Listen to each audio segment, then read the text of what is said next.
Hello, and thank you for joining me on another episode of the Tech Exec podcast where we triple your impact per engineer. As always, I'm your host, Aviv Ben-Yosef, advisor and consultant to tech executives worldwide. And our subject today is assessing your impact. For those of you who haven't tuned in, this is part 4 and the final one of a brief series I held about assessing R&D organizations and sharing a few metrics and heuristics that I use with my clients in order to assess how well an R&D organization is performing.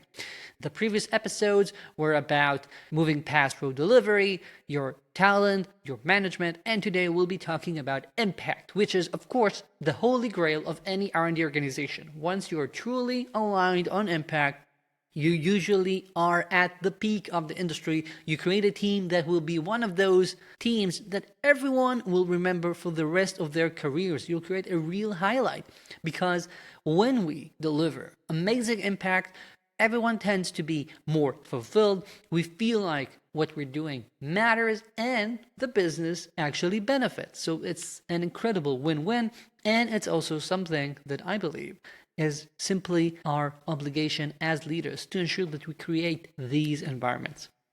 Now, the problem is, and I'll be frank here, assessing your impact is an extremely subjective matter.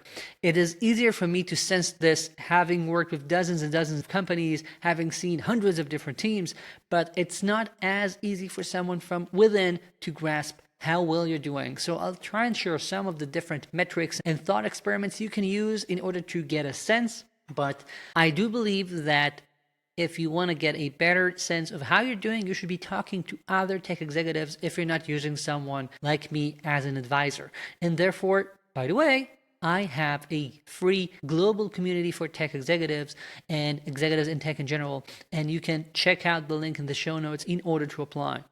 And there, you can talk to your peers globally. Now, assessing your impact. There's a clear thing here, and that is we are right now at a point where R&D teams who are not genuinely moving the needle, focused on the business bottom line, are going to get cut, are going to see more and more of their people replaced with GPT-4 or GPT-7 or whatever, and teams who are not cutting it are going to see their best talent rushing to find a better place to be at, and you don't want to be there. The only thing that I believe can maintain a top talent team for long is not amazing pay and not a bunch of vacation days. Those do help. But if you really want to maintain the best talent, you have to provide them with competition crushing impact. That's the only thing that makes you feel like what you're doing actually matters. And that's what we want to create. To create that, you have to start by assessing how much clarity does your team have when it comes to your strategy. If you're not clear on the strategy, how can you drive towards it? So if you randomly polled people in your team, how many would be able to articulate the company's strategy, the reasoning behind the current roadmap, why we're doing what we're doing? What's our differentiator when compared to our competitors? If they cannot articulate this, they cannot drive toward it. And you have to start by this. If your company doesn't have a clear strategy, that's a whole different matter, and you need to address that first. So I'm here, by the way, if you want to talk about sentient strategy sessions, but you have to start with this. Have a clear strategy, communicate it extremely well and clearly to everyone. Next, you have to think about how oriented around impact people are. When we're discussing new features, when we're suggesting a refactoring, when we have a shiny idea, are the arguments usually revolving around the business bottom line, how our users would benefit, or do we talk about what we think is cool? Do we talk in jargon? Do we say things have to be a certain way because that's the right, best practices, where all the discussions with the product people tend to feel like we're strong-arming them? Or do we collaborate? We don't want to be argumentative. We want to work together and align on impact that has to show. So if we have a clear strategy, we can then, as we're discussing initiatives, see whether the strategy comes through in those ideas. Next, how good is your product mastery? Do your people understand the business, the users, the competition, the industry, as in what regulation do we have, why certain things matter more than others, what's likely to happen in the future, why users choose you, what's the alternative of not using a software solution at all, how did things look like before you invented the product, etc., etc.